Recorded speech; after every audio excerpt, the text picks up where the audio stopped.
Hello, I'm sorry for the entry of that. I don't know. But today, I'm going to review the game on the screen right now, Pokemon Scarlet. So, about like a few weeks before Christmas, I was watching a video, a Pokemon video because Pokemon was basically popping at the time. So, I was talking with my dad, and he said, "Oh, is that Pokemon in the background?" I said, "Yeah." And he said, "Hey, would you be interested in ever playing a Pokemon game?" I said, "Yeah, I'll give it a shot." He said, "Oh, do you want a Pokemon game for Christmas?" I said, "Yeah, okay." So, after we wonder which game should we choose, we end up choosing with Pokemon. I end up asking for Pokemon Scarlet. And so, that's a review of it. Okay, so the game starts off with you obviously in your house getting your stuff with um the with a professor, not the actual professor you see in the game, but yeah, Professor Clives, and he gives you your starters. Then you have your first rival battle with your rival Nimona in the game. And so once you actually you start actually going to like the free world style, you actually can you actually are getting like three story quests. You got the you got you got Path of Legend, which is with you and this other guy. And then so like I was saying,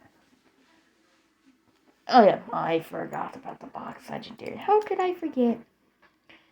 So the box legendary of the game, you ride it. I'm not even joking. Okay, so how it goes is like during like the cutscene before you actually start playing the game, you see from this big crater flies out the main legendary of the game. And so like swooping around, being around to like knocking out at the beach where it washes up on shore with a bunch of like Houndoons, or the pre-evolution of Houndoons. And so then then you give it a sandwich, turns back to its original form, and then it saves you from the Houndoon, and then turns back. You fight the guy that owns it, then he gives you its ball, and then you basically ride around for the entirety for like the majority of the game. So, so you're probably wondering what happens after that. So basically, you like I said, it's three story quests: Victory Road, which is where you fight the gym leaders, and what was the other? Path of Legend, and Starfall Streak, which is where you fight like the main like the main like evil villain people, which are not actually evil. So basically, you go there and fight the 8 gym leaders. Then you go to the Elite Four. Then fight the champion after you defeat the Elite Four. Then you don't have to do this in order. In fact, like you can go throughout the entire story. Like you can go switch throughout whatever storyline you want to do. So like me personally, what I did was to feel like the bug and grass gym leader because I chose to play Coco as my starter. Then I went to go do the Titan quest, and then like after that, I did some more gym leader stuff. Then decided to go to the other the first Stormflow street line, and then I then like rotated through them a bit, and then until we finished the game. And like I know this doesn't sound like a quick review, but I mean we're mainly here to talk about my thoughts on the game. So like then the starters, my thoughts on starters, I think they're all great. I think that all the starters are fantastic. I I really like them. So what about the next one? The next one we have is the legendary itself. I think this like since this is really my only Pokemon that I've ever played, there's nothing I there's nothing like that stands out about the legendary of the game. I think the one thing that stands out from it is the whole turning into the bike and storyline. Okay, so I should also mention at this point this is also going to hold a lot of spoilers for the game, so if you don't want to hear it, so the professor is dead. Okay, so remember that guy I told you that owned Kratom? Well, he is actually the child between. He is actually the kid of the professor of the game. If you get Scarlet, you have Professor Sada. If you get Scarlet, you have Professor. What was that guy? Professor. The dude. The dude. Professor. Well, this is a Scarlet review. Well, turns out that after you go to Area Zero, which is the big mysterious part of the game, maybe after going to class learning about the other 4 legendaries of the game, which then you go to do some puzzles just like the Reggies, just like the Reggies from like older game. You have to actually not like the Reggies, but something like that where you have to grab like 8 stakes for each of these for each of the creatures, and you have to get 8 stakes, go to the shrines, which is really just a door, just keeping the legendary in bay. Then you fight them, grab them with multiple balls, and just hope your team doesn't get slaughtered. Okay, so and the next thing is like you can do them at the end of the game. Also, you don't have to like go to school, and that's nothing. School in this game. School. You can go to class in this game, and this will unlock like optional side quests. Like I said, like you learn about the legendaries and like their shrine locations.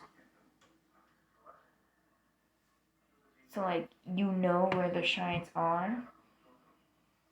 So like you can go to them after you unlock them. After you get like all the stakes. You'll know once you got all the stakes because once you get all the stakes, you'll hear the cry of the legendary from the shrine.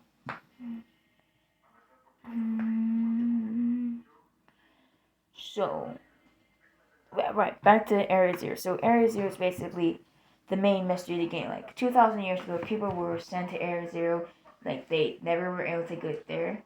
And then like 200 years ago, people went to Area Zero and found and like were able to document some legendaries. And then the professor of Area Zero, like the Professor Sada in this case, goes to Area Zero, discovers terrestrialization, and becomes famous while the kid gets his Mabustif injured to the point like nothing's fixing it. Then you have to go find basically magical weeds to heal up not only your legendary but the dog that Arvin has. And this is in like the Path of Legends storyline. And then after Starfall Streak, the professor Clyde, he disguises himself as a different person, basically saying, "Oh my," basically saying, I'm definitely not the professor," which somehow that fooled me. To the point, like when he revealed himself, like, "Oh, honestly, I should have seen that." Okay, so then after you fight the professor who says he's Cassiopeia, which in this game Cassiopeia then gives you like the Starfall Streak, and like every time you defeat a leader of this team, you gain like a bunch of like LP, which is basically like the sub currency of the game. And so after you're done with all the storylines, defeat do Victory Road, you're then told by Professor to come to Area Zero. This where you meet the second Koraidon, which if you actually read through the notes, which is optional, you'll find out that they said the professor said, "Oh, we got 2 Koraidons. Oh, we got 2 Koraidons from the machine, and there's Paradox Pokemon. Paradox Pokemon are basically like prehistoric Pokemon that you can actually find within both of the games. For like example, like Ratus is the ancestor of Donphan, and like Bootbonnet is the answer of Amoonguss, and like so on and so forth. Fluttermane, what was that other one? Miss Magius. Well, that's the evolved form, if I'm correct, though. Something like that, but that's not the point where the professors say, oh, we were able to do the teleportation thing, and we got 2 Koraidons, but in reality, there's only 1 Koraidon, which is your Koraidon. And like, if you read through the notes, they said, we basically bred another Koraidon, which that brings up questions. We bred another Koraidon, but this one's more aggressive, and so the reason why your Koraidon fled Area 0 is because it will also fight to that Koraidon. And so you go into the Area 0, then you find the professor after having to find a few Paradox Pokemon. Then like you find the other Koraidon, which you don't get into a fight with it, thank goodness. But then you discover that the professor's dead. Like the real life professor's actually pretty selfish to the point that she didn't care about her kids. She only not kids. She only has 1 kid. Where like she didn't care about the kids at all to the point like she only cared about the time machine because she was obsessed with like Pokemon from the past coincide with Pokemon from the future.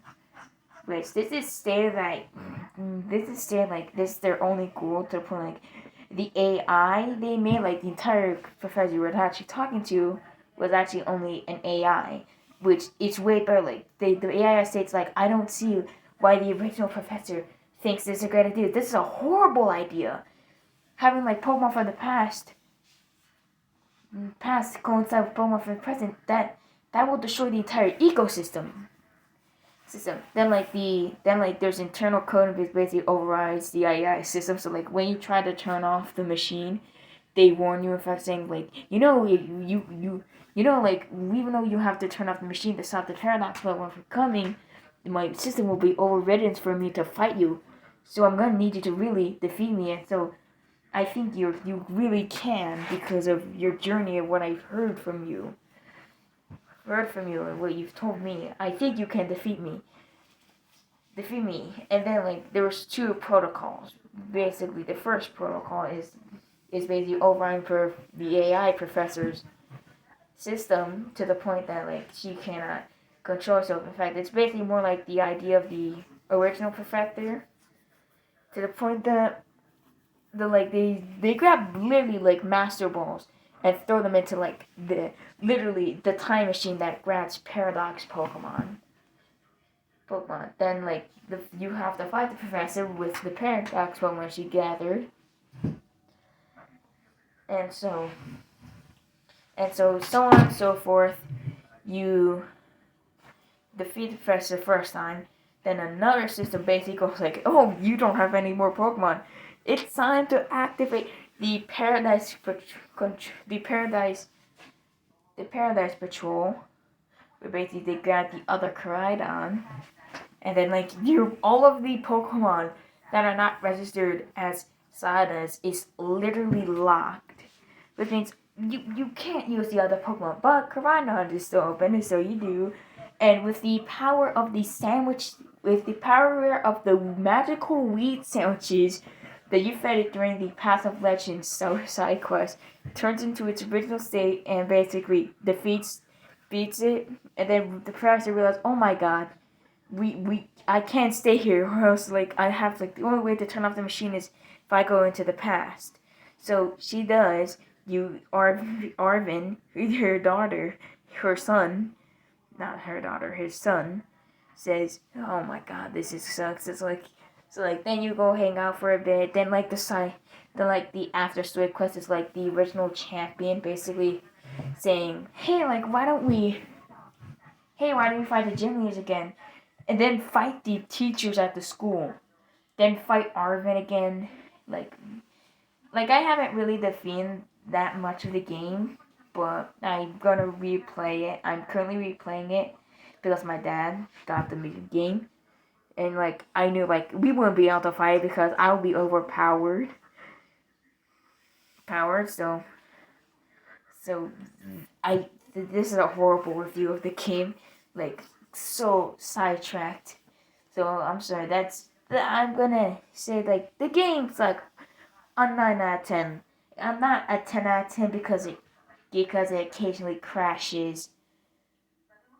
But it's if it didn't have all the bugs it did, it would be a solid 10 out of 10. And I do recommend playing this game for what it all is. So I'll see you next review. I have to sample in all these other videos. So thank you. Bye.